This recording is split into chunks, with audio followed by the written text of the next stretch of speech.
Israeli yaumbuka baada ya video kufichua ukweli halisi kuhusu mauaji ya wahudumu 15 wa tiba.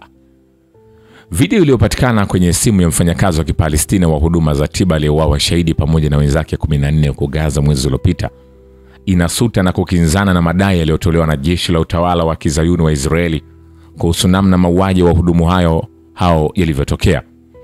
Video hiyo iliyopatikana kwenye simu ya marehemu Rifat Radwan na iliyotolewa Jumamosi na shirika la Hilali Nyekundu ya Palestina inaonyesha kilichojiri kwenye dakika za mwisho za uhai wa wahudumu hao wa Palestina wakati wa huduma za tiba waliokuwa wamevalia sare zinazoonekana kwa uwazi kabisa na wakiwa ndani ya gari la kubeba wagonjwa lenye alama zinazotambulika waziwazi, wakifyatuliwa risasi kwa muda dakika 4 mfululizo na askari wa jeshi la Kizayuni katika kitongoji cha Tal al-Sultani Machi 23 kwenye mji wa Rafah kusini mwa Gaza. Katika mauaji haya ya halaiki na ya kinyama yanayoaminika kuwa uhalifu wa wazi wa kivita uliofanywa na jeshi la Israeli, shirika la Hilali Nyekundu ya Palestina lilipoteza wafanyakazi wake 8, wafanyakazi 6 wa shirika la ulinzi wa raia wa Palestina na mfanyakazi mmoja wa shirika la Umoja Mataifa la kuhudumia wakimbizi wa Kipalestina UNRWA, nao pia waliuawa katika jinai hiyo iliyofanywa na jeshi la utawala wa Kizayuni siku hiyo. Katika taarifa yake, jeshi la utawala wa Israeli lilidai kuwa wanajeshi wake hawakushambulia kiholela ambulensi yoyote na kusisitiza kuwa walifyatulia risasi iliyowaita magaidi waliokuwa wakiwakaribia askari wake kwa magari ya kutiliwa shaka, na kwamba eti magari hayo hayakuwa yamewasha taa za mbele wala kuonyesha ishara za hali ya dharura.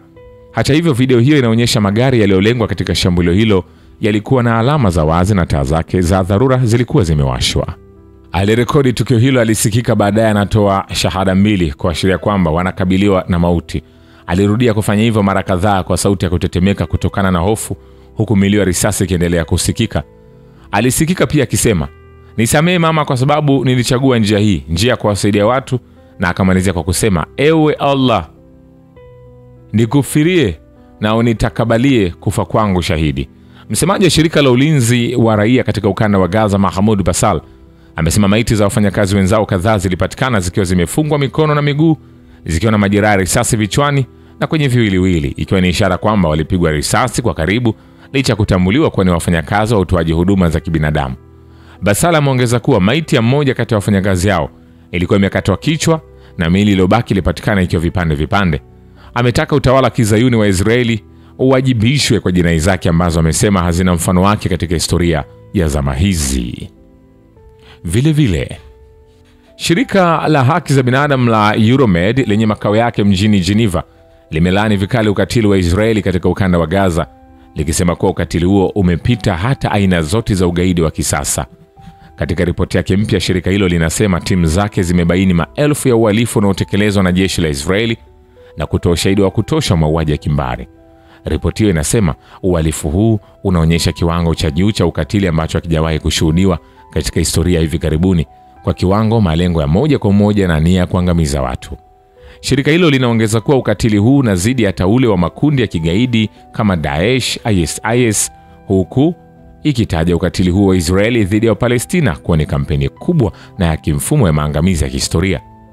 Ripoti hiyo pia inakosoa ukimya wa jumuiya ya kimataifa kuhusu mauaji haya, ikisema kuwa kimya hicho kinawafanya viongozi wa dunia kuwa washirika katika kile kinachoelezwa kama mauaji ya halaiki yaliyopangwa ya Wapalestina.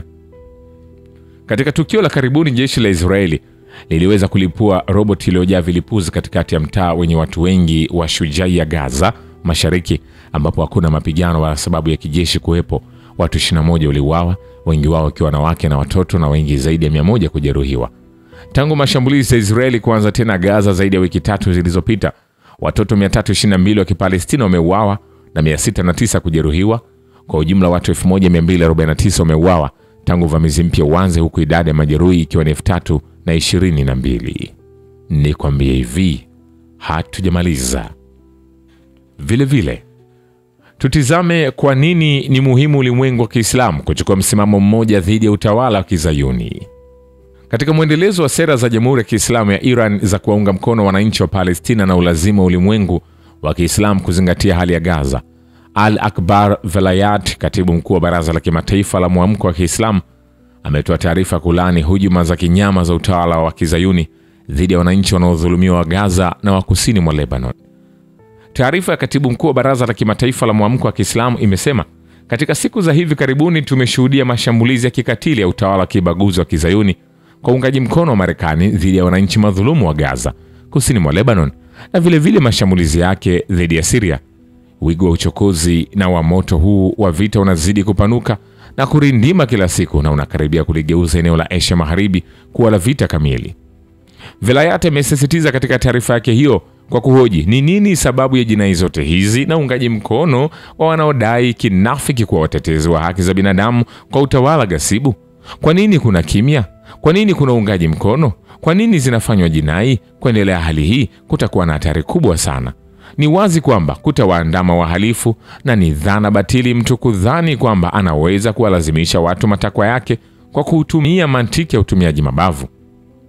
Katika taarifa hiyo, katibu mkuu wa Baraza la Kimataifa la Mwamko wa Kiislamu amesisitiza pia kwamba ulimwengu wa Kiislamu kwa umoja na ushirikiano unapaswa uchukue hatua za haraka za kuhususia na kuwekea vikwazo utawala wa Kizayuni, nchi na taasisi zote zinazounga mkono jinai zake, na kwamba kuna ulazima wa kuanzishwa mahakama ya kimataifa ya kuchunguza jinai dhidi ya binadamu na ukiukwaji wa haki za binadamu huko Gaza, kusini mwa Lebanon, Yemen na Syria.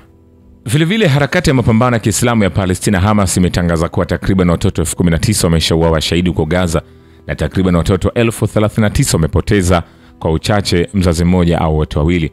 Hamas imesema hayo kwa mnasaba wa maadhimisho ya siku ya mtoto wa Palestina na kusisitiza kuwa takriban watoto 19,000 wameuawa shahidi katika ukanda wa Gaza, zaidi ya watoto 1,100 wametekwa nyara na Wazayuni na takriban watoto 39,000 wamepoteza mzazi mmoja au wote wawili.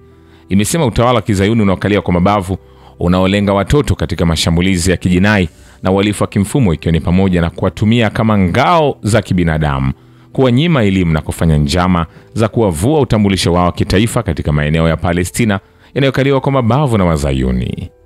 Vile harakati ya mapambano ya Kiislamu ya Palestina Hamas imeelezea kufurahishwa na misimamo ya baadhi ya wafanyakazi wa kampuni ya Microsoft wakati wa sherehe ya miaka 50 ya kampuni hiyo ya teknolojia, wakipinga ushiriki wa Microsoft katika vita vya mauaji halaiki vya jeshi la Israeli katika ukanda wa Gaza. Taarifa ya Hamas imepongeza sana msimamo wa kishujaa wa mhandisi Ibtihal Abu Saad, ambaye kwa ujasiri na kwa kujitolea amefichua ushirikiano wa makampuni makubwa ya teknolojia ya kimataifa na mashine ya mauaji ya utawala wa Kizayuni kwa namna ya kipekee. Ripoti mbalimbali zimeeleza kuwa makampuni ya teknolojia ikiwemo Microsoft yamevipatia vikosi vya jeshi la Israeli zana za kijasusi zilizotumika katika mauaji ya Palestina yanayoendelea huko Gaza, ambapo zaidi ya Palestina 50,000 wameuawa. Hamas imetoa wito kwa wafanyakazi na maafisa wote wa kampuni zenye uhusiano na jeshi la Israeli kufuata mkondo huo na kuchukua msimamo sawa na Abu Saad na wenzake. Hamas pia imeutaka Umoja wa Mataifa, jamii ya kimataifa na mashirika kutetea haki za binadamu kusajili aina zote za ushirikiano wa kiteknolojia na utawala wa Israeli, kuyafungulia mashtaka makampuni hayo kwenye mahakama za kimataifa na kuyawekea vikwazo kwa kukiuka sheria na maadili ya kibinadamu. Shukrani kwa Babu Kivita na Historia ya Dunia. Mimi ni Richard Shio, The Rich Voice. Ni follow Instagram na TikTok kama Rich Voice Official. Asante.